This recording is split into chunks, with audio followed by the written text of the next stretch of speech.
दयालो दयालो दयाल कमलं मध्ये निर्विशेष निरीहं हरिहर विधिवेद्यं योगी ध्यानगम्यं जन्म मरणं भीति भ्रंशचित स्वरूपं सकल भुवनं द्विज ब्रह्म चैतन्यानुकूलम। जीवन सर्वस्व पिता मोर परमाराध्या श्री श्री लक्ष्मीमा परम पूज्यपाद प्रभुपाद श्री श्री बड़दांगरा तुलचरण कोटि कोटि प्रणाम। श्री श्री आचार्य देव श्रीपाद पद्म कोटि कोटि प्रणाम। इष्ट परिवार समस्त सदस्य श्रीपाद पद्म आभूमि प्रणिपात। संजयीकरण होता परम दयाल श्री श्री ठाकुर पुत पांजाधारी कर्मीवृंद गुरु भ्राता स्नेहमयी मातृमंडली साधु सज्जन मंडली समस्त मोर प्रति भरा प्रणाम जय गुरु निवेदन करे। जाओ परम सौभाग्य मोर अंतत आज भली एक शुभ दिन रे एक पवित्र दिवस रे परम दयाल श्री श्री ठाकुर को अनुभव करिवार उपभोग करिवार एक अपूर्व सुजोग लाभ करिछि।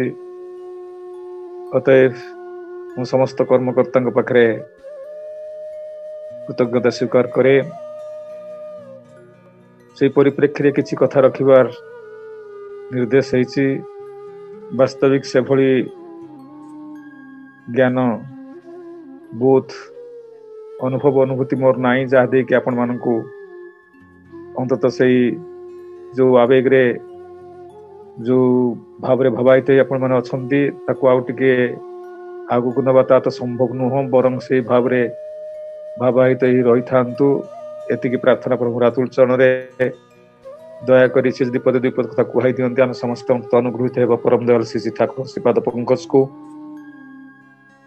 आज रे जो कथा कहूथिले आज रे जो विशेष दिवस तारी भितर सत्संग महाशिवरात्रि विशेष करी भारत वर्ष रे हिंदू धर्म एक श्रेष्ठ पर्व ये महाशिवरात्रि ता प्रत्येक शैवपीठ मानकरे शिव मंदिर मानकरे जो ज्योतिर्लिंग मध्य द्वादश ज्योतिर्लिंग अच्छी एवं जिते शैवपीठ सब अच्छी सब जगार महाआडंबर रे विभिन्न भाव से शिव देवदेव महादेवंकर पूजा अर्चना हो चली सारा राति मध्य चलिबो पूजागर रही जागर जाली ए पूजा को समस्ते परिपालन करुचंती बहु भाव रे। परम दयाल श्री श्री ठाकुर मध्य ए पूजा अर्चनार कथा को बाद दबार कथा रखी नाहंती बरं काहेकि करंती कले कौन हुए ताको बुझी सुझी करवाटा उचित बोली ए मतामत देइचंती।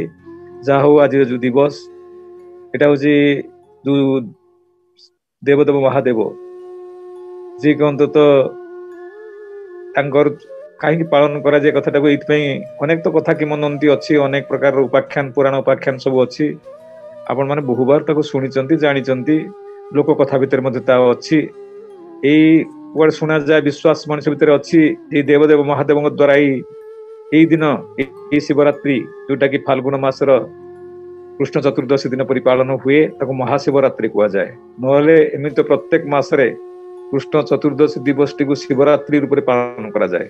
नाइट ऑफ शिव शिवंकर रात्रि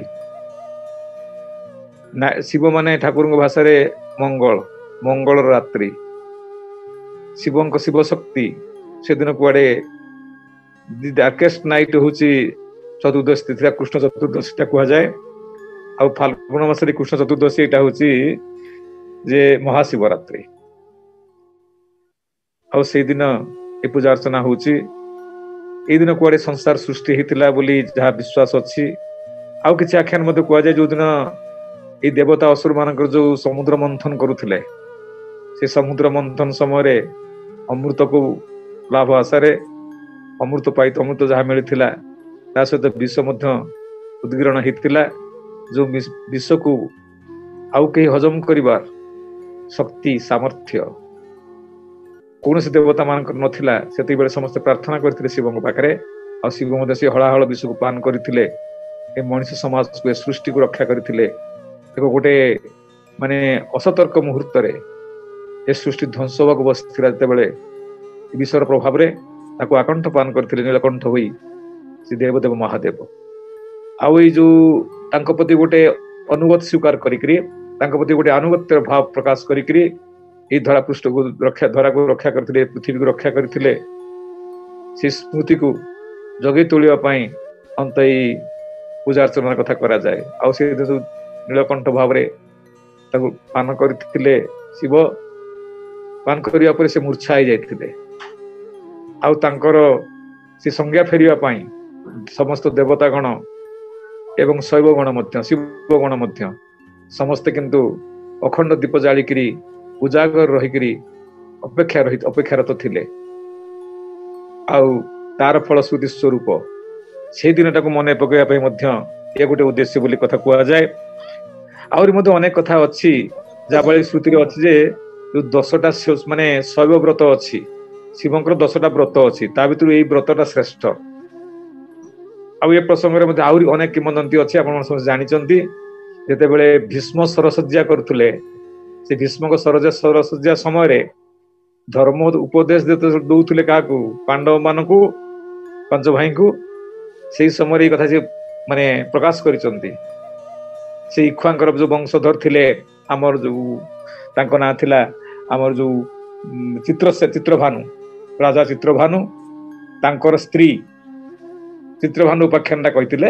ଚିତ୍ରଭାନୁ ଉପାଖ୍ୟାନ ହଉଛି ଏଇଆ, ଚିତ୍ରଭାନୁ ରାଜା ସିଏ ଯେତେବେଳେ ତାଙ୍କ ସ୍ତ୍ରୀ କରୁଥିଲେ ଏଇ ବ୍ରତ ପରିପାଳନ କରୁଥିଲେ, ଶିବ ବ୍ରତ, ଶିବରାତ୍ରି ବ୍ରତ କରୁଥିଲେ, ସେଇ ସମୟରେ ଅଷ୍ଟବକ୍ର ଋଷି ଆସିକି ପହଞ୍ଚିଥିଲେ ତାଙ୍କ ରାଜ ଦରବାରରେ ଏବଂ ଜାଣିବାକୁ ଚାହିଁଥିଲେ ଏଇ ବ୍ରତଟା କାହିଁକି କରାଯାଉଛି ଚିତ୍ରଭାନୁଙ୍କ ପାଖରୁ। ଚିତ୍ରଭାନୁ ରାଜା ଥିଲେ ଜାତିସ୍ମର, ତାଙ୍କ ଭିତରେ ପୂର୍ବ ସ୍ମୃତି ତାଙ୍କର ସବୁ ଥିଲା। ସେ କହିଲେ ପୂର୍ବ ଜନ୍ମରେ ମୁଁ ସୁସ୍ୱର ନାମକ ଜଣେ ଶିକାରୀ ହେଇକି ଥିଲି। ଆଉ ସେ ଶିକାରୀ ଦିନେ ବଣରେ ମୁଁ ଶିକାର କରିବାକୁ ବୁଲୁଛି, ଏଇ ଶିକାର ଖୋଜିବାରେ ସନ୍ଧ୍ୟା ହେଇଗଲା। ସନ୍ଧ୍ୟା ହେଇକି ରାତିରେ ଆଉ ବାଟ ପାଇଲି ନାହିଁ ଫେରିବା ପାଇଁ, ବାଧ୍ୟ ହେଇକିରି ହିଂସ୍ରଜନ୍ତୁ ମାନଙ୍କର ଭୟରୁ ରକ୍ଷା ପାଇବା ପାଇଁ ଗୋଟେ ଗଛକୁ ଉଠିଗଲି। ସେ ଗଛରେ ଯାଇକିରି ଯେ ମାନେ ଭୟ ଥାଏ ଅନେକଟା, ହିଂସ୍ରଜନ୍ତୁ ମାନେ ଆକ୍ରମଣ କରିବେ, ମତେ ମାରିଦେବେ ଏବଂ ପରିବାର କଥା, ଆତ୍ମୀୟସ୍ୱଜନ କଥା ଭାବୁଥିଲି। ଏବଂ ରାତିରେ ଯଦି ମୁଁ ଗଛରେ ନିଦରେ ଶୋଇଯାଏ, ଗଛରୁ ପଡିଯାଏ, ତାହେଲେ ମତେ ହିଂସ୍ରଜନ୍ତୁ ମାନେ ଖାଇଦେବେ। ଏ ପ୍ରକାର ଭୟରେ ରାତି ସାରା ମୁଁ ଉଜାଗର ରହିକିରି ସେଇ ଗଛର ପତ୍ର ଗୁଡା ସବୁ ଛିଡେଇକି ତଳକୁ ଫୋପାଡୁଥାଏ। ଏଇ କାମରେ ବ୍ରତୀ ହେଇଥିଲି। ପତ୍ର ଛିଡଉଥାଏ, ପତ୍ର ପକଉଥାଏ। ଯାହା ହଉ ରାତି ପାଇଯାଇଛି। ସେଥିରେ ଓହ୍ଲେଇକି ଦେଖନ୍ତି ଯେ ସେ ଯୋଉ ଗଛରେ ଚଢିଥିଲେ ସେଟା ଗୋଟେ ବେଲ ଗଛ, ତା ମୂଳରେ ଥିଲା ଗୋଟେ ଶିବଲିଙ୍ଗ, ଆଉ ତାରି ଉପରେ ସେ ପତ୍ର ଗୁଡିକ ସବୁ ପଡୁଥିଲା। ନିଜର ଅଜାଣତରେ ହେଲେ ମଧ୍ୟ ସିଏ ଏକ ମାନେ ପୂର୍ଣ୍ଣ ଭାବରେ ମାନେ ଯୋଉ ନିଷ୍ଠା ସହକାରେ, ନିଷ୍ଠା ଏଠି କହୁ ମାନେ ତାଙ୍କ ଜୀବନର ବିପନ୍ନତାକୁ ଯୋଉଟା କୁହାଯାଏ କଣ ଏକ୍ସଜଷ୍ଟେଡ ଇନ ୱାନ୍ସ, ଯୋଉ କଥା କୁହାଯାଏ ଯେ ସେ ଏଭଳି ଭାବରେ ଯେ ମାନେ ଭୟ ସନ୍ତୁଳିତ ହେଇଯାଇଥିଲେ ଏବଂ ଏଭଳି ଭାବରେ ଏକାନ୍ତ ଭାବରେ ସେ ଯୋଉ ପତ୍ର ଗୁଡେ ଛିଡିକି ପକଉଥିଲେ, ସେ ପଡୁଥିଲା ଶିବଙ୍କ ଉପରେ ଏବଂ ଅଜ୍ଞାତ ସାର ହେଲେ ମଧ୍ୟ ତାର ଫଳ ସ୍ୱରୂପ ସିଏ ତାଙ୍କର ମୃତ୍ୟୁ ହେଲା। କିଛି ଦିନ ପରେ ସେ ମୃତ୍ୟୁରେ ସେ ଶିବ ଲୋକ ପ୍ରାପ୍ତ ହେଇଥିଲେ। ଯେ ମଣିଷ ଯଦି ଏଇଠି ଗୋଟିଏ ମେସେଜ ଆମେ ପାଇଥାଉ, ସେ ମେସେଜଟା ହଉଛି ଏଇଆ, ଯଦି ମଣିଷ ଜ୍ଞାତ ସାରରେ ହଉ ଅଜ୍ଞାତ ସାରରେ ହଉ ଶୁଭ କର୍ମରେ, କୌଣସି ମଙ୍ଗଳ କର୍ମରେ ସେ ବ୍ରତୀ ହେଇଥାଏ, ତାର ଫଳ ସିଏ ପାଇଥାଏ। କର୍ମର ଫଳଟା ଏଇଠି ଜାଗାରେ ଆସିଥାଏ। ଆଉ ସାଧାରଣତଃ ଭାବରେ ଏଇଟା କୁହାଯାଏ କଣ ଯେ ଶିବ ପାର୍ବତୀଙ୍କର ବିବାହ କୁଆଡେ ଏଇ ଦିନ ହେଇଥିଲା। ଶିବଙ୍କର ମାନେ ଦୁଇ ଜଣ ସ୍ତ୍ରୀ ଥିଲେ, କିନ୍ତୁ ଗୋଟିଏ ସତ୍ତା, ଆମେ ସବୁ ଜାଣିଛନ୍ତି। ସତୀ ତାଙ୍କର ମାନେ ଦକ୍ଷଙ୍କର କନ୍ୟା ସତୀ ତାଙ୍କୁ ବିବାହ କରିଥିଲେ। କିଭଳି ଭାବରେ ସେ ତାଙ୍କର ଦକ୍ଷଙ୍କର ମାନେ ଯୋଉ ଅନିଶା ସତ୍ତ୍ୱେ ସେ ବିବାହ କରିଥିଲେ। ସେ ଦକ୍ଷ ରାଗି ଯାଇକରି ଶିବ ମାରଣ ଯଜ୍ଞ କରିଥିଲେ। ଶିବ ମାରଣ ଯଜ୍ଞରେ କିଭଳି ଭାବରେ ସତୀ ମାନେ ସ୍ୱାମୀଙ୍କୁ ବହୁତ ଭର୍ତ୍ସନା କରିଥିଲେ, ତାଙ୍କ ସ୍ୱାମୀକୁ, ଶିବଙ୍କୁ, ତାଙ୍କ ଶ୍ୱଶୁର। ସେଠି ସେ ରାଗିକି ଯାଇ ମାନେ ଅତି ବ୍ୟଥିତ ହେଇକିରି ସ୍ୱାମୀ ନିନ୍ଦା ନ ସହି ପାରିକିରି ସେ ଯାଇକି ଆତ୍ମାହୁତି ଦେଇଥିଲେ। ଏଇଠି ମଧ୍ୟ ଗୋଟେ ଶିକ୍ଷା ଆମକୁ ମିଳେ ଯେ ସେ କିଭଳି ଭାବରେ ଯାଇକିରି ମାନେ ସତୀ ନାରୀ, ସିଏ ସ୍ୱାମୀର ନିନ୍ଦା ସେ ଶୁଣିପାରିବେ ନାହିଁ ଏବଂ କିଛି କରିବାର ନାହିଁ। ସିଏ ତ ନିଜେ ଇନଭାଇଟେଡ ହେଇନାହାନ୍ତି ବା ତାଙ୍କୁ ନାମନ୍ତ୍ରଣ ବି କରିନାହାନ୍ତି। ଶିବଙ୍କୁ ମଧ୍ୟ ସେଥିରେ ଯଜ୍ଞରେ ସିଏ କରିନାହାନ୍ତି, ଦକ୍ଷ ଯଜ୍ଞରେ ତାଙ୍କୁ ମଧ୍ୟ ନିମନ୍ତ୍ରଣ କରାଯାଇ ନାହିଁ। ସିଏ ବା ଆସିବେ କେମିତି? ଯାହା ହଉ ଏ କନ୍ୟା ଭାବରେ ଆସିଥିଲେ, କାହିଁକି ତାର ଜବାବ ମାଗିବାକୁ ଯାହା ହେଲା ପରିସ୍ଥିତି ଆପଣ ସବୁ ଜାଣିଛୁ। ପରମ ଦୟାଲ ଶ୍ରୀ ଠାକୁର ତାଙ୍କର ଗୋଟେ ସୁନ୍ଦର ବାଣୀ ଭିତରେ ଏଇ ଦକ୍ଷଙ୍କର ଏଇ ଯୋଉ କଥାଟାକୁ ରଖିଛନ୍ତି, ତାକୁ କହୁଛନ୍ତି ଅନୁସୂତି ଗ୍ରନ୍ଥ କଥାଟି ଅଛି, ଶ୍ରେଷ୍ଠ ପୂଜା ଉବିଏ ଦିଏ, ଅବଜ୍ଞାର ଅପମାନେ, ଦମ୍ଭି ସେବାଏ চাটুপালি দক্ষ দাঁড়ায় সম্মুথানে হাম বড়াই ব্রুতি পূজায় লাগিয়ে করে বাজিমাত শিবশ্রেষ্ঠে তখনই সে অপমানাই করে কাত দক্ষের মেয়ে সতী তখন মর্মদিগ্ধ শিবনিন্দায় আত্মাহুতি যজ্ঞে দিয়ে পুড়িয়ে ফেলে আপনায় সতীর ব্যথায় গর্জে তখন ভূতরা নাচে থিয়াতিথায় চুরমারি সব দিমিক দিমিক যজ্ঞ অনল নিভিয়ে দেয় প্রলয় নাচন ধিনতাধীন চূর্ণ করি দীর্ণ করি উবিয়ে দেই পুড়িয়ে দেই চর্ম করির হাতে ধরি সাপের ফোঁড়া গর্জে উঠে মরার খুলে ঠন ঠন সব সতিয়ে কান্ধে লয় পাগলা তখন শিবনাচন দম্ভি অহং অবনতির কুটিল কঠোর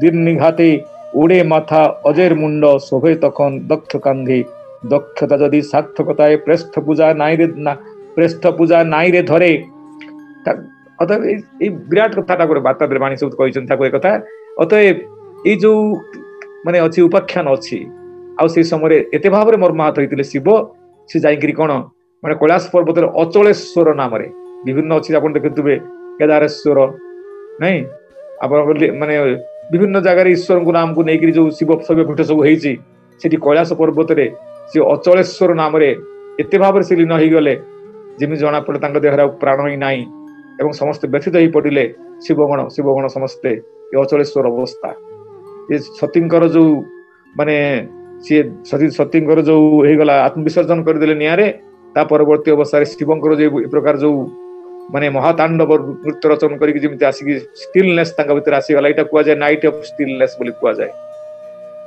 ଏଇଟା ଗୋଟେ ସ୍ଥିରତାର ରାତ୍ରି ଆଉ ସେଇଦିନ କିନ୍ତୁ ମାନେ ତାଙ୍କୁ ଭଙ୍ଗ କରିବା ପାଇଁ କେମିତି କାମଦେବ ଆସିଥିଲେ ଦେବତା ମାନେ ପ୍ରାର୍ଥନା କରିଥିଲେ ଯାହା ହଉ ସେଥିରେ ଶକ୍ତି ସ୍ୱରୂପିଣୀ ମା ପାର୍ବତୀଙ୍କର ଆସିଥିଲା କିନ୍ତୁ ସେଇ ମାନେ ସତୀଙ୍କର ଆତ୍ମା ସିଏ କିନ୍ତୁ ଆସି ଏଇ ପାର୍ବତୀଙ୍କ ଦେହରେ ନୂତନ ରୂପରେ ସେ ଆସିଥିଲେ ଏଇ ଦିନଟା ମନେ ପକେଇବା ପାଇଁ ଆଉ ଶିବ ପାର୍ବତୀଙ୍କର ବିବାହଟା ଏଇ ଦିନ ହେଇଥିଲା ଏ ପ୍ରକାର ଅନେକ କିଛି କିମ୍ବଦନ୍ତୀ ଅଛି ଆଉ ଏଇଟାକୁ ପାଳନ କରାଯାଏ କେମିତି ନା ଯୋଉ କଥା ଏଟା ଶ୍ରୀ ଠାକୁର ମଧ୍ୟ ଅନୁଭୂତ କଥାଟା କରିଛନ୍ତି ଯେ ପ୍ରତ୍ୟେକ ଯୋଉ କରାଯାଏ କଣ ମନ୍ଦିରକୁ ଯାଆନ୍ତି ଅନ୍ୟ ଦେବତାଙ୍କ ପୂଜା ଦିନରେ ହୁଏ କିନ୍ତୁ ମହାଶିବରାତ୍ରିର ଶିବରାତ୍ରି ପୂଜାଟା କୋଉ ଦିନ ହୁଏ ସେ ରାତ୍ରି ସମୟରେ ହୁଏ 4 ପହର ଯେତେ ପୂଜା କରାଯାଏ ପ୍ରଥମ ପ୍ରହରରେ କେମିତି ଆପଣଙ୍କର କରାଯାଏ ଦୁଗ୍ଧ ଦେଇକି ଅଭିଷେକ କରାଯାଏ ଦ୍ୱିତୀୟ ପ୍ରହରରେ ଦହି ତୃତୀୟ ପ୍ରହରରେ ମହୁ ଦ୍ୱାରା ଅଭିଷେକ କରାଯାଏ ଚତୁର୍ଥ ପ୍ରହରରେ ମଧ୍ୟ ରାତ୍ରରେ ମହାଦୀପ ଉଠେ ଆଉ ମହାଦୀପ ଉଠିଲା ପରେ ଭକ୍ତମାନେ ଯୋଉମାନେ ଉପବାସ କରିକି ଜାଗର ଜାଳୁଥାନ୍ତି ସେମାନେ କରିଥାନ୍ତି କଣ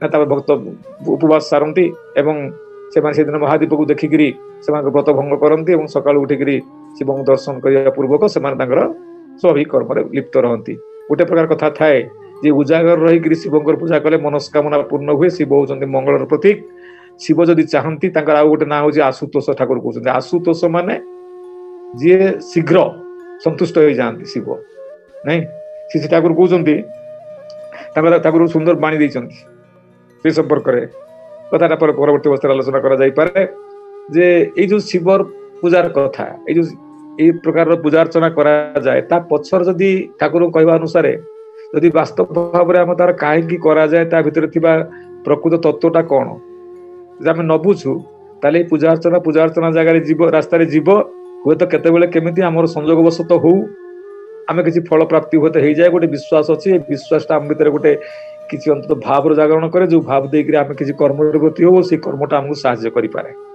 ଏ ପ୍ରକାର କଥା କିନ୍ତୁ ଯାହା ବି ହଉ ଉଦ୍ଦେଶ୍ୟ ଏକମାତ୍ର ହଉଛି କଣ ଏଇ ଉଜାଗର ରହିକି ଯୋଉ କରିବା କଥା ଯେ ଆମ ଭିତରେ ଥିବା ଯେ ସମସ୍ତ ପ୍ରକାର ଯୋଉ ସଜାଗର ଭାବ ଜାଗ୍ରତାର ଭାବ ସୁଜାଗ୍ରତାର ଭାବ ତାକୁ ସୃଷ୍ଟି କରିବା ଜାଗ୍ରତ ହେଇ ରହିବା କାରଣ ଜାଗରଣଟା ହଉଛି ଜୀବନ ଚେତନା ହିଁ ଜୀବନ ଚେତନଶୀଳ ହେଇକି ରହିବା ଜାଗରୁକ ହେଇ ରହିବା ଆଉ ତା ପ୍ରତି ମୁହୂର୍ତ୍ତରେ ମଧ୍ୟ ଆଉ ସେଇ ଭାବଟାକୁ ଆମେ ଗ୍ରହଣ କରିବା ଏଇ ମହାଶିବରାତ୍ରିରୁ ଉଜାଗର ରହିକିରି ସେ ଈଶ୍ୱର ଉପାସନା ଭିତରେ ଦେଇକିରି ଆମ ଭିତରେ ସେ ମଙ୍ଗଳ ଭାବଟା ଲାଗି ରହିବ ଆଉ ଗୋଟେ ଦ୍ୱିତୀୟ କଥା କଣ ଦୀପ କାହିଁକି ଜାଳିବା ଦୀପଟା ହଉଛି ଗୋଟେ ଯୋଉ ଆଲୋକ ଆମେ ଜାଳୁ ଆଲୋକଟା ହଉଛି ଗୋଟେ କଣ ମାନେ ଅଜ୍ଞାନ ରୂପକ ଅନ୍ଧକାର ଦୂର କରିଦବ ଆଲୋକଟା ସ୍ଥିର ନୁହଁ ଅନ୍ଧକାର ସ୍ଥିର ଆଲୋକ ଯେତେବେଳେ ମଣିଷ କଣ କରେ ଅନ୍ଧକାରକୁ ନିରସନ କରେ ନାଇଁ ଅନ୍ଧକାରଟା ଆଲୋକକୁ ଲିଭେଇ ଦେଇପାରେ ନାହିଁ ଅନ୍ଧକାରକୁ ଦୂର କରିପାରେ ଆଲୋକଟା ଆଉ ଏଇ ଜ୍ଞାନ ରୂପକ ଆଲୋକଟା ମଣିଷ ଯେତେବେଳେ ତା ଭିତରେ ପ୍ରାକୃତ ଜାଗରକୁ ନ ହୁଏ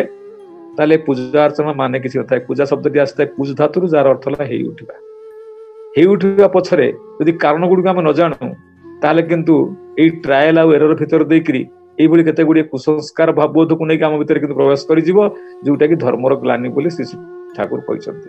ଅତଏବ ପୂଜା ଅର୍ଚ୍ଚନାକୁ ବାଦ ଦେବାର କଥା ଠାକୁର ତ କେତେବେଳେ କହିନାହାନ୍ତି, ବରଂ ସେ ପୂଜା ଅର୍ଚ୍ଚନା ଭିତରେ ଥିବା ଯୋଉ ନିର୍ଦ୍ଦେଶ, ପୂଜା ଅର୍ଚ୍ଚନା ଭିତରେ ଥିବା ଯୋଉ ମେସେଜ ଗୁଡ଼ିକ ଆମର କିନ୍ତୁ ଗ୍ରହଣୀୟ। ସେଇଥିପାଇଁ ଯେ ଯୋଉ କଥା ନାହିଁ, ଗୋପବନ୍ଧୁ ଦାସ ଗୋଟେ ବଢିଆ କଥା ଲେଖିଛନ୍ତି କୋଉଥିରେ, ଶିବରାତ୍ରି କବିତାରେ କହୁଛନ୍ତି, ଦୂର ଦେବାଳୟ ଯିବା ନାହିଁ ପ୍ରୟୋଜନ, ନିଜ ଅନ୍ତର ଦେଖ ଫେରିଣ ନୟନ, ହୃଦ କପିଳାସେ ତୋର ବହେ ପ୍ରେମ ଝର, ବିଜେ କରିଛନ୍ତି ତହିଁ ସ୍ୱୟମ୍ଭୁ ଶଙ୍କର। ଯଦି ଆମ ମାନଙ୍କର କେବଳ ମାନେ ଦେଉଳକୁ ଯାଇକିରି ମାନେ ମନ୍ଦିରକୁ ଯାଇକିରି ଏ ପୂଜା ଅର୍ଚ୍ଚନା କରିବା ଭିତରେ ଦେଇକିରି ଭୋଗ ନୈବେଦ୍ୟ କରିବା ଭିତରେ ଦେଇକିରି କିଛି ସମୟ ଦେବା ଭିତରେ ଦେଇକିରି ଆମେ ସୀମିତ ରଖିଦଉ, ଯଦି ତାର ଏକ୍ସଟେନସନ ଟା ଆମର ଜୀବନ ଚଳନ ଚରିତ୍ର ଭିତରକୁ ନ ଆସେ କିନ୍ତୁ ତାହେଲେ ଏ ଆମକୁ କୌଣସି ପ୍ରକାର ସାହାଯ୍ୟ କରିପାରିବ ନାହିଁ। କାରଣ ମଣିଷ ଯାହା କିଛି କରେ ତାର ବିବେକ, ମନ ଆଉ ବିବେକ ଭିତରେ ଦେଇକିରି ମଣିଷ କରେ। ଆଉ ବିବେକ ଅନୁମୋଦିତ କର୍ମଟା ହଉଛି ସତ୍, ଆଉ ମନ ଦ୍ଵାରା ଅନୁମୋଦିତ କର୍ମଟା ହୁଏତ ସତ୍ ହେଇପାରେ, ଅସତ୍ ବି ହେଇପାରେ। ଅତଏବ ଏ ହୃଦୟ ଭିତରେ ଯଦି ମଣିଷ ଅନୁଭବ ନ କଲା ଈଶ୍ୱରଙ୍କୁ, ତାହେଲେ କିଛି ବି ହବ ନାହିଁ। ଏଇ ଦିନ ମଧ୍ୟ ସେ ପଞ୍ଚାକ୍ଷର ଯୋଉ କଥା ଅଛି, ପଞ୍ଚାକ୍ଷର ମନ୍ତ୍ର ବହି କରାଯାଏ ଏବଂ ନମ ଶିବାୟ କଥା କୁହାଯାଏ। ଶିବଙ୍କର ତ ଅନେକ ନାମ ଅଛି, ଶମ୍ଭୁରି ପଶୁପତି ଶିବ ଶୂଳି ମହେଶ୍ୱର, ଈଶ୍ୱର ସର୍ବୈଶାନ ଶଙ୍କର ଚନ୍ଦ୍ରଶେଖର, ଭୂତେଶ ଖଣ୍ଡ ପରଶୁ ଗିରୀଶ ମୂଢ, ମୃତ୍ୟୁଞ୍ଜୟ କୃତିବାସା ପିନାକି ପ୍ରମଥା ଦୀପ, ଉଗ୍ର କପର୍ଦି ଶ୍ରୀକଣ୍ଠ ସିତିକଣ୍ଠ କପାଳ ଭୃତ, ବାମଦେବ ମହାଦେବ ବିରୁପାକ୍ଷ ସ୍ତ୍ରୀ ଲୋଚନ। ଅନେକ ନାମ ଅଛି, କିନ୍ତୁ ତା ଭିତରେ ଓಂ ନମ ଶିବାୟ କୁହାଯାଏ। ଏ ମନ୍ତ୍ର ସ୍ୱରୂପ। ସେ ମନ୍ତ୍ର କାହିଁକି ତା କରାଯାଏ ସେ ଆଲୋଚନା ସମୟ ସାପେକ୍ଷ ଯାଉନି ମୁଁ। ଏସବୁ କରିବା ଏକମାତ୍ର କଥା ହେଲା ମନର ଗୋଟେ ଆବେଗଟାକୁ ଅନ୍ତତଃ ଗୋଟେ ଶ୍ରେୟ କେନ୍ଦ୍ରୀ କରିଦବା, ଶ୍ରେଷ୍ଠ ଆଡକୁ ମୁହେଇ ଦେବା। ତାପରେ କହିନାହାନ୍ତି ଯେ ଆମେ ମାନେ ଯୋଉ ସୃଷ୍ଟି, ମଣିଷ କାହିଁ ପୂଜା କରେ, ଗୋରୁ ଗାଈ ଛେଳି ମେଣ୍ଢା ମାନେ ଏସବୁ ପୂଜା କରନ୍ତି କି ନାହିଁ? ଅନ୍ୟାନ୍ୟ ଯୋଉ ପ୍ରାଣୀ ମାନେ ଅଛନ୍ତି ସେ ସମସ୍ତ କଥା ଆମେ ପୂଜା କରନ୍ତି କି ନାହିଁ ତାର ସ୍ଥିର ନିଶ୍ଚିତତା ଆମ ଭିତରେ, ଆମ ପାଖରେ ନାହିଁ। କିନ୍ତୁ ମଣିଷ ପୂଜା କରେ, ମଣିଷ ପୂଜା ଅର୍ଚ୍ଚନା କରେ, ପୂଜାରେ ବ୍ରତୀ ହୁଏ। ତାର ଏକମାତ୍ର କାରଣ ହେଲା କଣ, ଯେ ମଣିଷ ଏଇ ପୂଜା କରିବା ଭିତରେ ଦେଇକିରି ତା ଭିତରେ ଗୋଟେ ଯୋଗ୍ୟତାର ମାନେ ସ୍ଫୁରଣ ହବ। ମଣିଷ କିଛି ଜିନିଷ ଜାଣିବ, ଯାହାର ପୂଜା କରୁଛି ତାଙ୍କୁ ଜାଣିବ ସେ କଣ କହିଛନ୍ତି, ବୁଝିଛନ୍ତି କି ଯଦି ପ୍ରକୃତରେ ଏଇ ଦେବତାର ମନ୍ଦିରରେ ଥିବା ସେଇ କାଠ ବା ପଥର, ସିଏ ତ କଥା ଯୋଉ କଥା କହିନଥିଲେ ଆମର କିଏ, ଆମ ଯୋଉ ସନ୍ଥ କବି ଗୋଟେ ବଢିଆ ଦୋହା କହିନାହାନ୍ତି যে যে কথা আছে যে তীর্থে কেবল এই জল তাতে নাই কোনো ফল, আমি দেখেছি স্নান করিয়া, পাথর তো নিষ্প্রাণ তাতে নাই গাথা নাই গান, আমি দেখেছি স্মরণ করিয়া, পুরাণে কোরআনে পাতা ভরা আছে শুধু কথা, আমি দেখেছি ফরদ তুলিয়া, কবির বলে সবই অসার অনুভব শুধু সার, আমি দেখেছি পরাণ ঢালিয়া। ঠাকুর পাখে কথাটা আলোচনা চালিଥିଲା। ঠাকুর কহিলে আরে কবির কি মীমাংসা দিল না, কবির কহিলে আজ্ঞା ଅନୁଭବଟା একমাত্র ସାର। ଆମେ ଯୋଉ କହୁନା ଅନୁଭବ ଅନୁଭୂତିର କଥା ସବୁ, ବିଶେଷ କରି ସତ୍ସଙ୍ଗରେ ଗୋଟେ ପ୍ରଚଳିତ ଶବ୍ଦ ଅନୁଭୂତିର କଥା କୁହନ୍ତୁ, ଅନୁଭବର କଥା କୁହନ୍ତୁ ନା ଆଜ୍ଞା। କବିର କହିଲେ ଅନୁଭବ ନା, ବୋଲ ଅନୁଭବ କାକେ ବୋଲେ। ଜଣେ ଭାଇ କହୁଛି ଠାକୁର ଅନୁଭବ ମାନେ ଟୁ ଫିଲ୍ ତ କହିଲେ ଟୁ ଫିଲ୍ ମାନେ କଣ କହ? ଆଉ ଜଣେ ଭାଇ କହୁଛି ଠାକୁର ଟୁ ଫିଲ୍ ମାନେ ଅନୁଭବ। ଦୂର ପାଗଲ, ଆମେ କି ବାংলা বুঝি না, ଆମେ কি ইংলিশ বুঝি না, আরে সন্ধি করে বল। ଅନୁଭବ ଶବ୍ଦଟା କି ସନ୍ଧି ହବ? ଅନୁଯୁକ୍ତ ଭବ। ଜଣେ ଭାଇ କହିଲେ ଆଜ୍ଞା ଅନୁଯୁକ୍ତ ଭବ ନା, ଅନୁ ମାନେ କଣ? ବୁଦ୍ଧି ଲଗେଇଲା ଭାଇ, ମଣିଷ ଲଗେଇଲା ଆଜ୍ଞା ଅନୁ ମାନେ ପଛ, ଅନୁଜ ପଛରେ ଜାତ, ଅଗ୍ରଜ ଆଗରେ ଜାତ, ଆଜ୍ଞା ଅନୁ ମାନେ ପଛ ନା ହେଲା। ଭବ ମାନେ ସହଜିଆ କଥା, ଆୟୁଷ୍ମାନ ଭବ, ଯଶସ୍ୱୀ ଭବ, ଭବ ମାନେ ହବା ନା କଣ ହେଲା ନା, ଏଟା ହେଲା ପଛ, ସେଟା ହବା। ତାର କହିଲେ ଏମିତି ହେଇପାରେ ପଛରେ ହବା, ପଛରେ ରହି ହବା ନା ଆଜ୍ଞା। ମଣିଷର ସେଇ ଅନୁଭବ ଆସେ, ସେଇ ଅନୁଭବ ହୁଏ ମଣିଷ ପଛରେ ରହି ଯାହା ହୁଏ। ମୁଁ ପଛରେ ରହିଯାଇଛି ମାନେ ମୋ ଆଗରେ କିଏ ଅଛି, somebody is in front of me, ମୋ ଆଗରେ କିଏ ଅଛି। ତାହେଲେ ମଣିଷ ଭିତରେ ସେଇ ଅନୁଭବ ଆସିବ, ମଣିଷ ଯାହାକୁ ଆଗରେ ରଖି ଚାଲିବ। ଯଦି ମଣିଷ ଏଇ କାଠ ପଥରକୁ ଆଗରେ ରଖି ଚାଲିବାର ଚେଷ୍ଟା ରଖେ ତାହେଲେ କିନ୍ତୁ କାଠ ପଥର ମଣିଷ ହବ। କିନ୍ତୁ କାଠ ପଥରକୁ ନେଇକିରି ଯୋଉ ପ୍ରକାର କିମ୍ବଦନ୍ତୀ ସୃଷ୍ଟି ହେଇଛି, ଯୋଉ ପ୍ରକାର ଭାବରାଜିର ସୃଷ୍ଟି ହେଇଛି, ଯଦି ସେଗୁଡିକୁ ମଣିଷ ଗ୍ରହଣ ନ କରେ ତାହେଲେ ସେ ଦିଅଁ ଦେବତା ସେଇ କାଠ ପଥର ଛଡା ଆଉ କିଛି ନୁହନ୍ତି। ଆଉ ସେଇଥିପାଇଁ କିନ୍ତୁ ଜୀବନରେ ଗୋଟେ ଜୀବନ୍ତ ଆଦର୍ଶ ଦରକାର, ଯିଏ ଯୋଉ କଥା କହିଥିଲେ ଯେ ମୁଁ ସେଇ ଭଗବାନ ଦରକାର କରେ ଯୋଉ ଭଗବାନ ମତେ ଶୁଣି ପାରୁଥିବେ, ମତେ ମୋ କଥା ଜାଣି ମାନେ ମୋ ସାଙ୍ଗରେ କଥା ହେଇପାରୁଥିବେ, ମତେ ରେସ୍ପଣ୍ଡ କରିପାରୁଥିବେ, ସେଇଭଳି ଦେବତା ଗୋଟେ ଲିଭିଂ ଆଇଡିଆଲ ଦରକାର, ଜୀବନ୍ତ ଭଗବାନ ଦରକାର। ଆଉ ସେଇଥିପାଇଁ ଯୁଗେ ଯୁଗେ କିନ୍ତୁ ଯେତେବେଳେ ମଣିଷ ଏଇ ମୂର୍ତ୍ତି ପୂଜା କରି କରି ମଣିଷ ଭିତରେ ଯେତେବେଳେ ଗୋଟେ ମାନେ ନିର୍ଜୀବ ତଥାକଥିତ ଭାବରେ ନିର୍ଜୀବ, ଠାକୁରଙ୍କ ପାଖରେ ତ କେହି ନିର୍ଜୀବ ନାହିଁ, ସମସ୍ତଙ୍କ ଭିତରେ ଜୀବନ ଅଛି। ଠାକୁର କହିଲେ ଗୋଡି ପଥରରେ ବି ଜୀବନ ଅଛି, ମାଟି ଜଳରେ ବି ଅଛି ପ୍ରାଣ, ସତ୍ତା ଯେଉଁଠାରେ ଅବଧାରିତ ତାହା ହିଁ କିନ୍ତୁ ଈଶ୍ୱରଙ୍କ ଦାନ। କିନ୍ତୁ ସେଇ ଈଶ୍ୱରଙ୍କ ଦାନରେ ମାଟି ପଥରରେ ଯୋଉ ଜୀବନ ଅଛି ସେ ଜୀବନକୁ ଅନୁଭବ କରିବାର ଯୋଉ ମୋର ନାହିଁ। ମୁଁ ଜଣେ ମଣିଷ, ଅତି ବେଶୀ ଜଣେ ମଣିଷର କଥାକୁ ଶୁଣିପାରେ, ଜଣେ ମଣିଷର ଆବେଗଟାକୁ, ଜଣେ ମଣିଷର ଭାବଟାକୁ ମୁଁ କିଛି ଭାବରେ ତାକୁ ଗ୍ରହଣ କରିପାରେ, ଜଣେ ମଣିଷକୁ ମୁଁ ତ ଅନୁସରଣ କରିପାରେ, କିନ୍ତୁ କାଠ ପଥରକୁ ଅନୁସରଣ କରିବା ଏଟା ସମ୍ଭବ ନୁହେଁ ମୋ ଦ୍ୱାରା, ଯଦିও ତା ଭିତରେ ଜୀବନ ଅଛି ଠାକୁରଙ୍କ କଥା, ଠାକୁରଙ୍କ ଭାବରେ। ଅତଏବ ଏଇ ଯୋଉ ଲିଭିଂ ଗୋଟେ ମାନେ ଏମ୍ବଡିମେଣ୍ଟ ଦରକାର। ଈଶ୍ୱର ଭଗବାନ ସବୁ ଜାଗାରେ ପରିବ୍ୟାପ୍ତ, କିନ୍ତୁ ତାଙ୍କର ହ୍ୟୁମାନ ଏମ୍ବଡିମେଣ୍ଟକୁ ଅସ୍ୱୀକାର କରିକି ମଣିଷ କୋଉ ଦିନ ଅନୁଭବ କରିପାରିବନି। ଶିବଙ୍କର ଶିବତ୍ୱ ବୋଧଟା, ଭାବଟା ଯାହା ଭିତରେ ମାନେ ମୂର୍ତ୍ତିମନ୍ତ ହେଇଛି, ତାକୁ ବାଦ ଦେଇକି ନୁହଁ। ନହେଲେ ବିଶ୍ୱରେ ସବୁ ଜାଗାରେ ସେ ପରିବ୍ୟାପ୍ତ। ଠାକୁର ସୁନ୍ଦର ବାଣୀ ଭିତରେ କହିନାହାନ୍ତି, ବିଶ୍ୱ ରୂପରେ ଯେପରି ସିଏ ବ୍ୟଷ୍ଟି ରୂପ ବି ତାହା ନେଇ, ବ୍ୟଷ୍ଟି ସମଷ୍ଟିର ସଙ୍ଗତି ଯାହା ବିଭୁ କିନ୍ତୁ ତାହା ଦେଇ, ଯୁଗର ବଞ୍ଚିବା ବଢିବା ମୂଳରେ ମୂଳରେ ମୂଳରେ ଗ୍ଲାନି ଯେଉଁଠି ଦେଖା ଦିଏ, ପୁରାଣ ପୁରୁଷ ବିଗ୍ରହ ନେଇ ବଦଳି ଆଣନ୍ତି ଅଭ୍ୟୁଦୟ, ଯୁଗ ପୁରୁଷର ଆବିର୍ଭାବରେ ସିଦ୍ଧ ଶକ୍ତି ମନ୍ତ୍ର ଶକ୍ତି, ଆଦି ଦୈହିକ ସମାହାରରେ ତାଙ୍କଟି ପୂରଣ ଅଭିବ୍ୟକ୍ତି, ଯେତେକ ମନ୍ତ୍ର ଯେତେକ ତନ୍ତ୍ର ସାର୍ଥକତାରେ ଲଭେ ଯନ୍ତ୍ର, ଜବକାଚରେ ସୂର୍ଯ୍ୟ ରଶ୍ମି ଯେପରି ସ୍ୱଭାବ ସଙ୍ଗତି। ଏ ବିଜ୍ଞାନ ନାହିଁ କରିପାରିବ ନାହିଁ ଯେ ସୂର୍ଯ୍ୟ ଅଗ୍ନିର ମୟ ପିଣ୍ଡ ନୁହେଁ ବୋଲି, ସୂର୍ଯ୍ୟଙ୍କ ଭିତରେ ଅଗ୍ନି ନାହିଁ ବୋଲି, ଯଦିଓ ଠାକୁର କହିଛନ୍ତି ସୂର୍ଯ୍ୟ ଭିତରଟା ଥଣ୍ଡା ବୋଲି କହିଛନ୍ତି। କିନ୍ତୁ କଥା ହଉଛି ସୂର୍ଯ୍ୟଙ୍କ ପାଖରୁ ଟିକେ ନିଆଁ ପାଇବାକୁ ହେଲେ କିନ୍ତୁ ଯେମିତି ସେମିତି ମିଳିବା ସମ୍ଭବ ନୁହଁ। ଯଦି ପ୍ରଚଣ୍ଡ ରୁଦ୍ରତା ପରେ ଏଇ ଜ୍ୟେଷ୍ଠ ମାସରେ କିଛି କାଗଜ ବା କୁଟା ଟିକେ ପକେଇଥାଏ, ବାହାରେ ପଡିଥାଏ, ତା ଭିତରେ ନିଆଁ ଲାଗିବା ସମ୍ଭବ ହେଇପାରେ ନାହିଁ। କିନ୍ତୁ ସେ ସୂର୍ଯ୍ୟଙ୍କ ପାଖରୁ ନିଆଁ ପାଇବାକୁ ହେଲେ ଗୋଟେ ଉତ୍ତଳ ଜବକାଚ ଉପରେ ଯଦି ସୂର୍ଯ୍ୟଙ୍କ ରଶ୍ମି ପତିତ କରାଯାଏ, ତା ପଛ ପାଖରେ କାଗଜ ଟିକେ ବା କୁଟା ଟିକେ ରଖାଯାଏ, କେଇ ମୁହୂର୍ତ୍ତରେ ନିଆଁ ଲାଗିବା ସମ୍ଭବ ହୁଏ। ଆଉ ସେଇ ନିଆଁକୁ ଆଣିକିରି ମଣିଷ ନିଆଁର ବ୍ୟବହାର କରିବା ଯେମିତି ସମ୍ଭବ, ସେଭଳି ଈଶ୍ୱର ଭଗବାନ ଧୂଳିକଣାରୁ ଆରମ୍ଭ କରି ଗ୍ରହ ନକ୍ଷତ୍ର ପ୍ରତ୍ୟେକ ଜାଗାରେ ପରିବ୍ୟାପ୍ତ ହୋଇ ରହିଲେ ମଧ୍ୟ ତାଙ୍କର ହ୍ୟୁମାନ ଏମ୍ବଡିମେଣ୍ଟକୁ, ମାନବୀୟ ପରିପ୍ରକାଶକୁ ଅସ୍ୱୀକାର କରି ମଣିଷ ତାଙ୍କୁ ଅନୁଭବ କରିପାରିବ ନାହିଁ। ନାଇଁ, ସେ ଅନନ୍ତ ଅସୀମ ହେଇପାରନ୍ତି, କିନ୍ତୁ ଅନନ୍ତ ଅସୀମ ଯେତେବେଳେ ସେଇ ସୀମା ଭିତରକୁ ଆସିବେ, ସେତେବେଳେ କିନ୍ତୁ ମଣିଷ ତାଙ୍କୁ ବୁଝିବା ସମ୍ଭବ। ଆଉ ସେଇଥିପାଇଁ ଯୁଗେ ଯୁଗେ ସେ ଆସନ୍ତି, ଏଇ ମଣିଷ ଉପରେ ନର ରୂପେ ନରାକାରେ ଆସନ୍ତି ଏଇଥିପାଇଁ, କାରଣ ତାଙ୍କ ସୃଷ୍ଟିର ଦିବ୍ୟ ସୃଷ୍ଟିରେ ଏ ମଣିଷଟା ହଉଛି ଶ୍ରେଷ୍ଠ ପ୍ରାଣୀ, ଲାଷ୍ଟ ଇଭଲ୍ୟୁସନାରୀ କ୍ରିଏଚର, ସର୍ବଶ୍ରେଷ୍ଠ ଆଉ ସର୍ବଶେଷ ବିବର୍ତ୍ତନବାଦୀ ପ୍ରାଣୀ, ଯାହା ଭିତରେ ମଣିଷ ଭିତରେ ସେଇ ତିନିଟା ଗୁଣର ଅଧିକାର କରି ମଣିଷକୁ ତୋଳିଛନ୍ତି। ମଣିଷ ଭିତରେ ପୁରୁଷାକାରର ଭାବ ଦେଇଛନ୍ତି, ମଣିଷ ଭିତରେ ମଧ୍ୟ ସେଇ ଦେବତ୍ୱର ଭାବ ଦୈବ ଗୁଣ ଦେଇଛନ୍ତି, ଆଉ ମଣିଷ ଭିତରେ ମଧ୍ୟ ସେଇ ଗୋଟେ ଜିଜ୍ଞାସାର ଭାବ ଦେଇଛନ୍ତି। ମଣିଷ ଚିନ୍ତା ରଖେ, ମଣିଷ ଚେଷ୍ଟା କରେ ସେ ଦେବତାରେ ରୂପାନ୍ତରିତ ହେଇପାରେ। ଆଉ ଏ ମଣିଷ ମଧ୍ୟ ଚେଷ୍ଟା କରେ, ତା ଭିତରେ ଏମିତି କିଛି ମାନେ ସମସ୍ୟା ନାହିଁ ଯାହାକୁ ମଣିଷ ସମାଧାନ କରିପାରେ ନାହିଁ, ଏମିତି କିଛି ବାଧା ନାହିଁ ଯାହାକୁ ମଣିଷ ଅତିକ୍ରମ କରି ଯିବାର ପ୍ରବଣତା ତା ଭିତରେ ସୃଷ୍ଟି ହୁଏ ନାହିଁ। ଆଉ ତୃତୀୟରେ ଏମିତି କିଛି କଥା ନାହିଁ ଦୁନିଆରେ ଯାହାକୁ ଜାଣିବାର ଆଗ୍ରହ, ଜିଜ୍ଞାସାର ଭାବ, ମଣିଷ ମୁମୁକ୍ଷୁତା ମାନେ ଜିଜ୍ଞାସାର ଭାବ ମଣିଷ ଭିତରେ ସୃଷ୍ଟି ହବ ନାହିଁ। ଅତଏବ ଏ ମଣିଷଟା ଶ୍ରେଷ୍ଠ ପ୍ରାଣୀ ଭାବରେ ଏଇ ଚିନ୍ତା ବୋଧ ଚେତନା ସମନ୍ୱିତ ମଣିଷଟା ପାଖରେ, ସେଇଥିପାଇଁ ଏଇ ଦିବ୍ୟ ଜ୍ଞାନ ଅଧିକାରୀ ସିଏ ହେଇଛି। ସେଥିପାଇଁ ଈଶ୍ୱରକୁ କହିନାହାନ୍ତି, ଠାକୁର ଭଗବାନ କହିନାହାନ୍ତି, ମନୁଷ୍ୟ ଦେହେ ଦିବ୍ୟ ଜ୍ଞାନ ଦେଖି ସନ୍ତୋଷ ଭଗବାନ। ଭଗବାନ କୁଆଡେ ସନ୍ତୋଷ ହେଇଛନ୍ତି ମଣିଷ ଭିତରେ ଏଇ ଦିବ୍ୟ ଜ୍ଞାନ ଦେଖିକିରି। ଅତଏବ ମଣିଷ ଜାଣିବ ବୁଝିବ ସମସ୍ତ କିଛି କଥା। ଆଉ ସେଇ ମଣିଷ ଯେତେବେଳେ ଜାଣି ବୁଝି ସୁଝି ଜୀବନକୁ ମାନେ ଗୋଟେ ବଞ୍ଚିବାର ରାସ୍ତା ଛାଡିକିରି ସେଥିରେ ମୃତ୍ୟୁର ପଥ ଯାତ୍ରୀ ହେଇଥାଏ, ତଥାକଥିତ କିଛି ମାନେ ପୂଜା ଉପାସନା ଭିତରେ ଦେଇକିରି ଧର୍ମର ମହଡାକୁ ମାନେ ଅନ୍ତତଃ ବଢେଇ ଚାଲି ଧର୍ମର ବିକୃତ ବ୍ୟାଖ୍ୟାନ କରି ଧର୍ମକୁ ମାନେ ବ୍ୟର୍ଥ ଅର୍ଥରେ ନେଇଯାଇ ଚାଲିଥାଏ, ସେତେବେଳେ ଆଉ କାହାରି ଦ୍ୱାରା ତା ସମ୍ଭବ ନୁହଁ। ସେତିକି ବେଳେ ତାଙ୍କୁ ହିଁ ଦୁଇ ରୂପେ ନରାକାରୀ ଆସିବାକୁ ପଡେ। ଏ କଥାର ଶାସ୍ତ୍ର ପୁରାଣରେ ବହୁ ଜାଗାରେ ଲେଖା ହେଇକି ଅଛି। ଆପଣ ସେଇ ଗୀତାର କଥା କୁହନ୍ତୁ, ଯୋଉ କଥା ପ୍ରଭୁ ଶ୍ରୀକୃଷ୍ଣ କହିଥିଲେ, ଯଦା ଯଦା ହି ଧର୍ମସ୍ୟ ଗ୍ଲାନିର୍ଭବତି ଭାରତ, କହିଛନ୍ତି ଯୋଉ କଥାଟା। ନାଇଁ, ଠାକୁର କଣ କହିଲେ, ଧର୍ମ ଯେ କାଳେ ବିପାକୀ ବାହନେ ବ୍ୟର୍ଥ ଅର୍ଥେ ଧାଏ, ପ୍ରେରିତ ତখন ଆବିର୍ଭୂତ ହନ ପାପୀ ପରିତ୍ରାଣ ପାଏ। ସିଏ ଆସିକି ପାପୀ ମାନଙ୍କୁ ମାରିବାର କଥା କହିନାହାନ୍ତି, ବରଂ ସିଏ ଧର୍ମର ମାନେ ସ୍ଥାପନ କରନ୍ତି।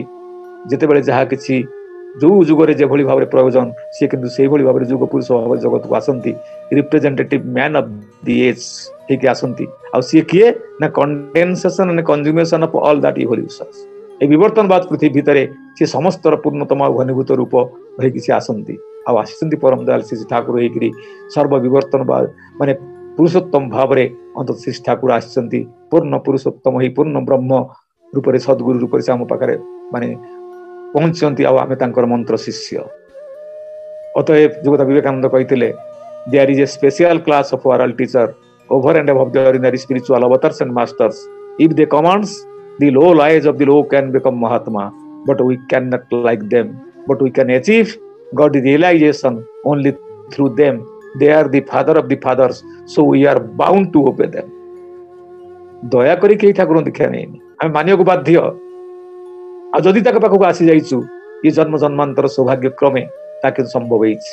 ଆଉ ଯଦି ନ ଆସି ପାରିଛୁ ତାହେଲେ ଆମକୁ ଆସିବାକୁ ବାଧ୍ୟ ହବ, କାରଣ ଆମମାନଙ୍କର ଗତି ଆଉ ଗନ୍ତବ୍ୟ କିନ୍ତୁ ସେ ଉତ୍ସ ସାଙ୍ଗରେ ମିଶିବା, ସୋର୍ସ ସାଙ୍ଗରେ ମିଶିବା ଆଉ ତାକୁ ରକ୍ଷା କରି ଚାଲିବା।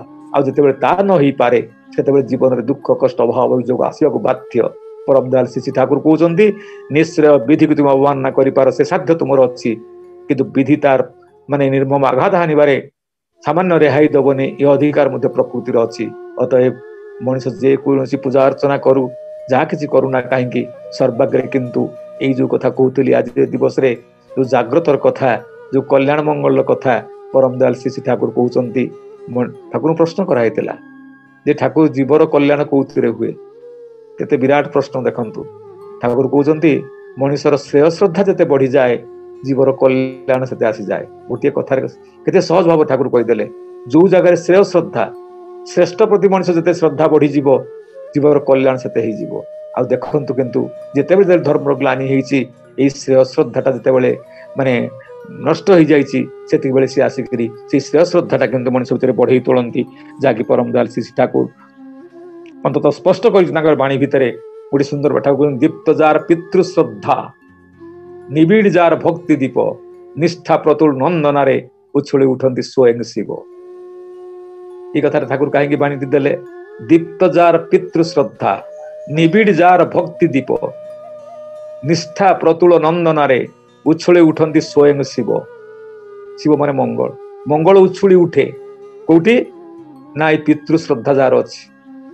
ନାଇଁ ପିତୃ ଶ୍ରଦ୍ଧା ମାନେ ଆମେ ମାନେ ଯୋଉ ସୃଷ୍ଟିକୁ ଆମେ ଜନ୍ମ ନେଇଛୁ ଏଇ ପିତୃ ଧାରାକୁ ନେଇକି ଅବ୍ୟାହତ ରଖିକିରି, ଆଉ ସେ ପିତୃ ପୁରୁଷଙ୍କର ଚେତନ ଧାରାଟା ଆମ ଭିତରେ ଅଛି ବୋଲି ଆଜି ହୁଏତ ଆମେ ଏଇଠି ଅଛୁ।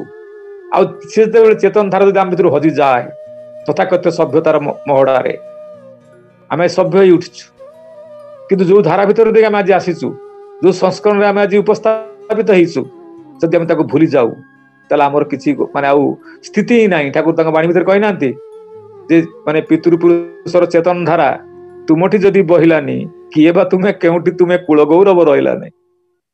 ଅତଏବ ଏ ଚେତନ ଧାରାକୁ ଅବ୍ୟାହତ ରଖିବାକୁ ହେଲେ ଯୋଉ ଧାରା ଭିତରେ ଦେଇ ଆମମାନଙ୍କର ଆଗମନ ହେଇଛି ତାପରେ ଜାଗରୁକ ହେଇ ରହିବା ଦରକାର। ତାକୁ କହିନାହାନ୍ତି ପିତୃକୃଷ୍ଟି ପୂରଣ ପ୍ରବଣ থাকলে অতুট এই ধারাটি শাক্তই হস আর বৈষ্ণবই হস খ্রিস্টান মুসলিম সবই খান্টি এই চলা তোর বাতিল করে স্বর্গ যদি যাস রে তুই জোর গলাতে বলছি আমি স্বর্গ তোর নরক বই। এপরি কথা কিଏ କହିପାରେ କହିଲେ? এই পিতৃকৃষ্টি ପୂରଣ ପ୍ରବଣ କଥା, ଏଇ ରେତଧାରା ଭିତରେ ଦେଇକି ଆମେ ଯୋଉ ଆଜି ଉଜ୍ଜୀବିତ ହେଇ ପହଞ୍ଚିଛୁ, ଆମେ ଯୋଉ ଅବସ୍ଥାରେ ଆଜି ପହଞ୍ଚିଛୁ ଏଇଟା ଗୋଟେ ମାତ୍ର ଆମ ସେଇ ମାନେ ଆମର ମାନଙ୍କର ଜୈବିକ ସଂସ୍କୃତି କିନ୍ତୁ ଏଇ ରେତଧାରା ଭିତରେ ଦେଇକି ବାହିତ ହେଇକି ଆମେ ଆଜି ପହଞ୍ଚିଛୁ। ଅତଏବ ଯାହାରି ଭିତରେ ଦେଇକିରି ସେଇ ମନୁଷ୍ୟତାକୁ ସାବ୍ୟସ୍ତ କରିବାର କଥା ଥିଲା ସେଇ ମଣିଷଟା ଆଜି ବାସ୍ତବିକ ଭାବରେ ତା ଜୀବନଚର୍ଯ୍ୟାକୁ ଜାରି ରଖିଛି। ଆଉ ସେତିକି ବେଳେ କିନ୍ତୁ ଅନ୍ୟ କାହାରି ଦ୍ୱାରା ତଥାକଥିତ ମଠ ମନ୍ଦିର ମସଜିଦ ଦ୍ୱାରା ତଥାକଥିତ ଆନୁଷ୍ଠାନିକତା ଦ୍ୱାରା ତଥାକଥିତ ଏଇ ଗୁରୁ ଭଣ୍ଡ ବାବାଙ୍କ ଦ୍ୱାରା ତା ସମ୍ଭବ ହୋଇପାରେ ନା। ଏକମାତ୍ର ସତ୍ତାଟାକୁ ଯିଏ ସମ୍ପୂର୍ଣ୍ଣ ଭାବରେ ଜାଣିଛନ୍ତି ତାଙ୍କରି ଦ୍ୱାରା ହିଁ ସମ୍ଭବ, କାରଣ ସତ୍ତାର ସାମଗ୍ରିକତା ଯାହାଙ୍କ ଭିତରେ ସହଜ ଉଦ୍ଭାସିତ। ସତ୍ତାଟାକୁ ଜାଣନ୍ତି ଯିଏ ବ୍ୟକ୍ତି ସହ ପରିବେଶ ସାତ୍ୱତ ଧି ଉଦ୍ଭାସିତ ସଦ୍ଗୁରୁ ସେ ସବିଶେଷ। ମୋର ସତ୍ତାର ସାମଗ୍ରିକତା କିଏ ଜାଣିଛି କୁହନ୍ତୁ ତ? କେବଳ ଈଶ୍ୱରଙ୍କ ଛଡା। ଈଶ୍ୱର ହଉଛନ୍ତି ଜୀବନର ଉତ୍ସ। ନାଇଁ ଈଶ୍ୱରଙ୍କ ପାଖରେ ଜୀବନ ସମ୍ବେଗଟା କିନ୍ତୁ ଆସିଛି। ଆମ କାହାରି ଭିତରେ ଜୀବନ ନାହିଁ, ଜୀବନର ଗୋଟେ ମାତ୍ରା ମାତ୍ର। ଜୀବନ ସୃଷ୍ଟି ହୁଏ ନାହିଁ, ଜୀବନ ଗୋଟେ ହେଉଛନ୍ତି ବିଶ୍ୱ ବ୍ରହ୍ମାଣ୍ଡୀୟ ପ୍ରକ୍ରିୟା। ତା ସୃଷ୍ଟି ହୁଏ ନାହିଁ କି ତା ବିନାଶ ହୁଏ ନାହିଁ। ଏଇ ଜୀବନ ସମ୍ବେଗ ୟା ପୂର୍ବରୁ ଆଉ କୋଉ ଦେହରେ ଥିଲା, ଆଜି ଏଇ ଦେହରେ ଅଛି, କାଲି ଆଉ କୋଉ ଦେହରେ ରହିବ। ଏ ଜୀବନଟା ଥିଲା ଅଛି ରହିବ, ଏ ଶରୀର ନଥିଲା ଆଜି ଅଛି କାଲି ରହିବ ନାହିଁ। ଅତଏବ এই জীবনের যে উৎস ঠাকুর কই না ঈশ্বর যিনি জীবন উৎস ধ্রুতি সম্বেক সবার যিনি ইষ্ট তার এই মূর্ত প্রতীক সেই ঐশ্বর্যে থাকেন তিনি।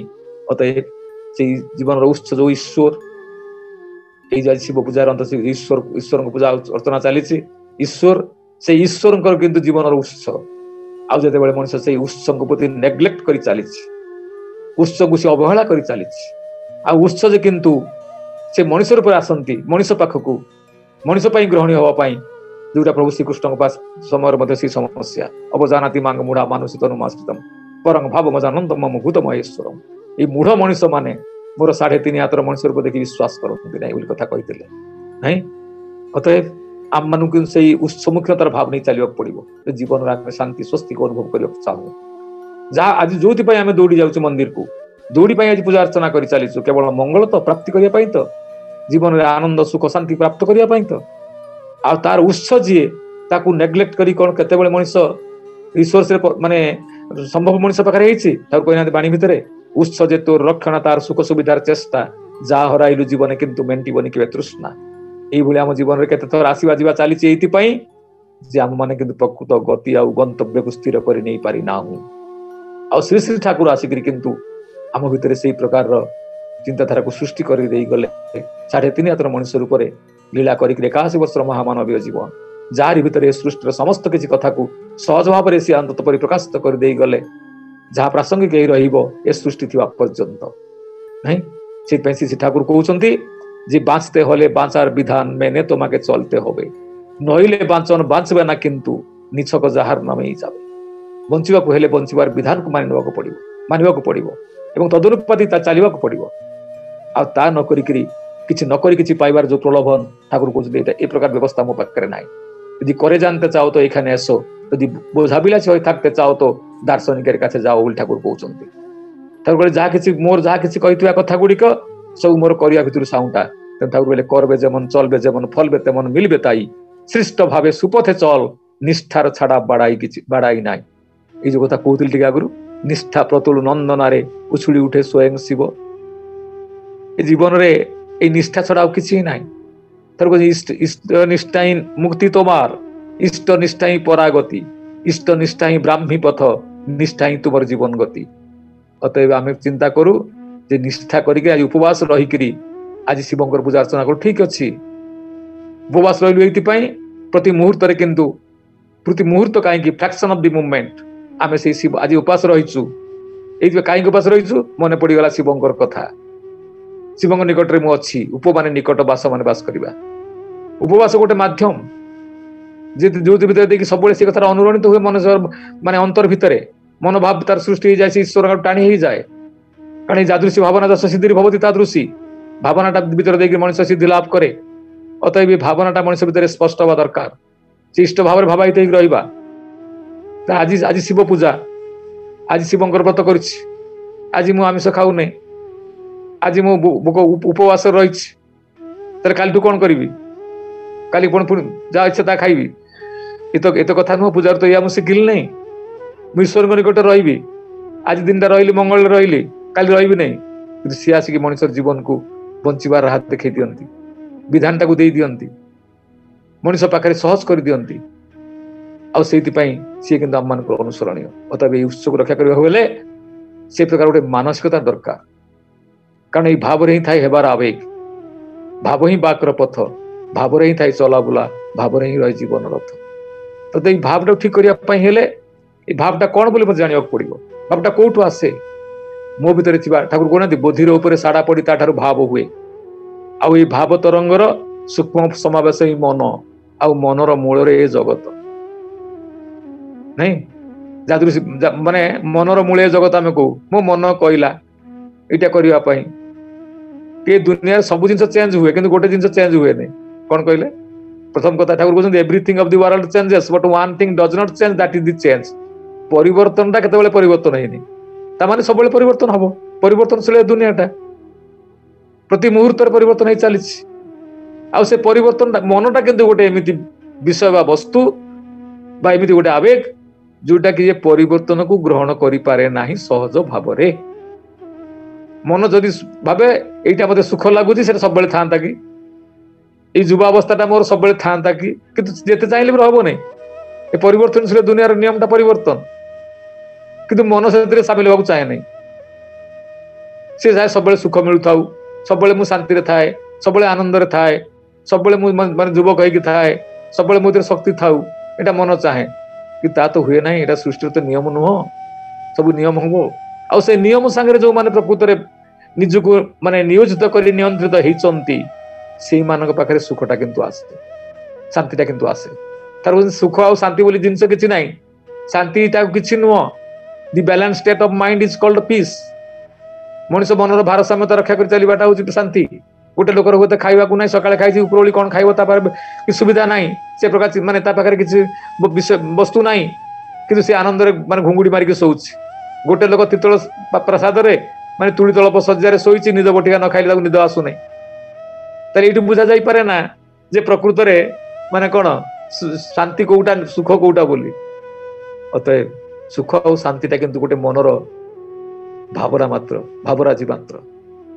आ से मनटा जिते आमर आज माने कौन चंचल हो उठी कौन चंचल प्रभु चैतन्य जो आमर किए श्रीकृष्ण को कही अर्जुन चंचल ही मन कृष्ण मो मन चंचल हो ठाकुर को आसिक कहते से कथा सी उत्तर देते कौन प्रभु श्रीकृष्ण अभ्यास कौनते अभ्यास द्वारा चंचल मन को आयत्त कर आम को मन दे पाठ पढ़ मन दे माने काम कर मन दे संसार कर सब मन देकरी ठाकुर किंतु कहते मन देकी मन को आयत्त कर यदि मन चंचल भावुचु ये मन देकी मन को आयत्त कर अतएव ये मनटा मनुष्य कौट जो अच्छी ए मनटा आज किंतु जो हृदय भितर देकरी मनुष्य भितर विवेकर उन्मेष हुए हृदयटा आ कि नुहे हृदयटा हूँ गोटे कौन एमती लोकटा से तार हृदयहीन लोकटा विवेक शून्य लोकटा आम कौ माने कौन हृदय हूँ एक्युमुलेटेड किसी एक्सपीरियंस नहीं अच्छी विवेकानुमोदित कर्मटा कौन किसी गोटे एक्सपीरियंस मोर अच्छी आगुरी भाई एटा करवा नहीं एटा कले या हम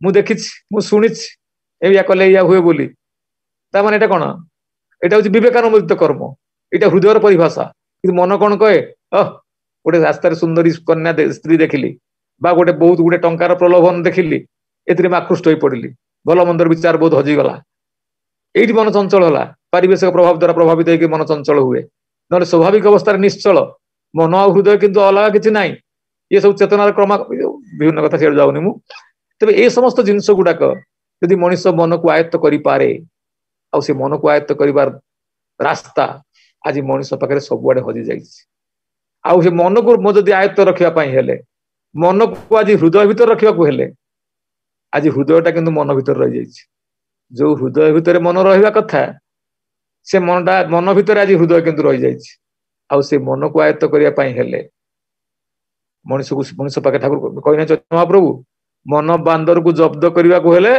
मन बांदर के जब्द करते हेले नाम डमरू दरकार हरे नाम ही केवलम कलौ नास्ते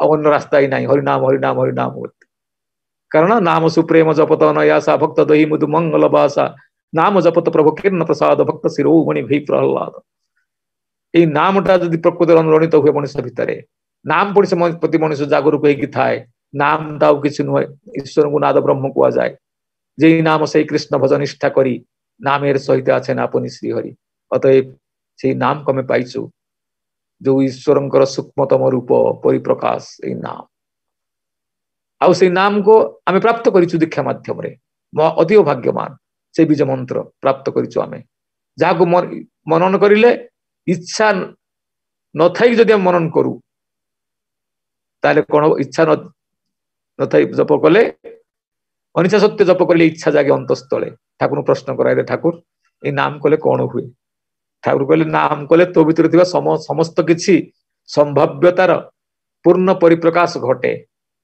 ना ठाकुर ये नाम किसी खराब गुण अच्छी ठाकुर हाँ अच्छे जदि नाम करुचु नाम करने सहित को झील को फसैवा ठाकुर ये स्पष्ट वार्ड कहते बा कौन चोरी चिंता करू चोरी दिगरे बहुत बाट आगे नब name is nothing but a catalyst नामटा गोटे उत्प्रेरक बा अणुघटक जमी रासायनिक प्रक्रिया कैटालिस्ट व्यवहार कर पोटासियम क्लोराइड को माने सांगरे मैंगनीज डाइऑक्साइड मिसैले खूब शीघ्र किंतु ऑक्सीजन बाहरी जाए किंतु खाली पोटासियम क्लोराइड गरम कले से लैबोरेटरी संभव हो पारे ना केवल रासायनिक प्रक्रिया द्रुतगामी कराए ठाकुर कहते यदि मनुष्य नाम करे ताले कौन हुए ना मनुष्य भीतर संभाव्यता कौन हो जाए प्रभावित ହେଇକିରି ସେ एक्सीलरेट କରି जाए।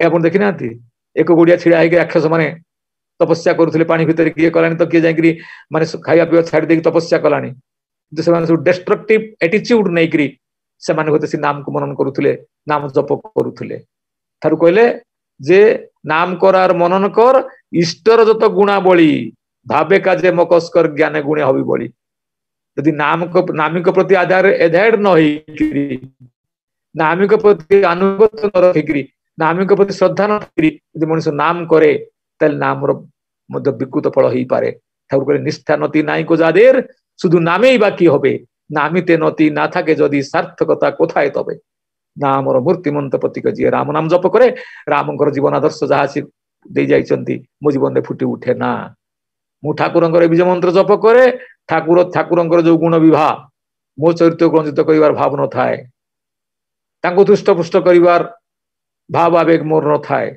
तांको परिपूर्ण करिवार भाव आवेग मो भीतर न थाए ताले किंतु नाम किछि क्रियाशील हेई पारिबो नाही अतएव मोर लागिर ठाकुर नाम तो तोर लागबे मधुर नामी प्रीति बाड़बे जत तार गुणते गुणान्वय प्रीति कृति बाड़बे तत अतएव से नाम करवा सहित नामी अर्थात ठाकुर जो मूर्तिमंत रूप जो आसते 3.5 मनुष्य रूप जो जीवन आदर्श कथा जीवन आदर्श जीवन धारा आमको मानि चलवा पड़ो ना अतएव यही जो कथा ठाकुर कहले जे जीवन रे जो कथाटा को कही जानिले सुंदर मथाटा को बांधी जानिले सुंदर ये जीवनटा को जी जानिले सुंदर आउ से ठाकुर आसते नाम नामी हेई से नाम को सहित नहीं आसते एवं से नाम को पाइचु दीक्षा माध्यम रे प्राप्त करिचु खाली विहित भाव रे तांको प्रति अनुगत स्वीकार कर चालू लक्ष्य रखी चालू निष्ठा नहीं कि चालू ताले किंतु हबो कारण इष्ट निष्ठाटा आम जीवन गति आ गंतव्य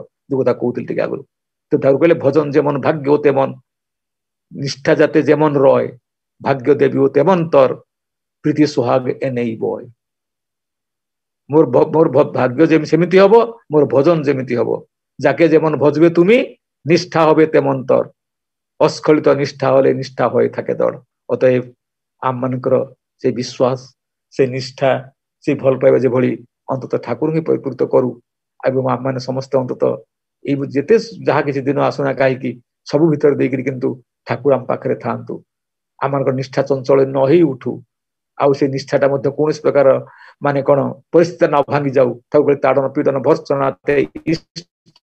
ना भांगे कुत्सित रे कुटिल त्यागे सत्ता जन ना रांगे निष्ठार परख जानिब किंतु ताड़न पीड़न भर्सना रे सेटा देखि गति बुझिबो ऊर्जना की पर्जना रे कोनसी बाधा जेमति हमकु माने हमर गतिरोध न करि पारे एटा ही वास्तव भाव रे निष्ठा विशेष भाव रे लागि रहिबा आ तारी पई दरकार को छोटिया कथा कहि वक्त शेष करूची ठाकुर को आमे समस्त जीवन रे अवलंबन करि चालिछु और ग्रहण करि चालिछु ठाकुर सुंदर बाणी दैचंती चलार साथी ग्रंथ रे अनेक जगह रे कथाटा कहिछि चलार साथी ग्रंथ रे 61 नंबर बाणी 48 पृष्ठ बोधुए ठाकुर कहते अवलंबन रे आश्रय और आसक्ति आश्रय बोली अवलंबन करने अपेक्षा आसक्त बोली अवलंबन करने ढेर भल प्रथम चरित्र हुए तो रंजित हो न भी पारे किंतु द्वितीय हवा को बाध्य पात्र विशेष रे आम ठाकुर जे पर्यंत आश्रय बोली भाविचु आम ठाकुर को आश्रय ग्रहण कर भाविचु से पर्यंत आम चरित्र किंतु रंजित हो पार ना हुए तो आम ठाकुर को आश्रय करूँ किए ना जाए काठ पतर को आश्रय कर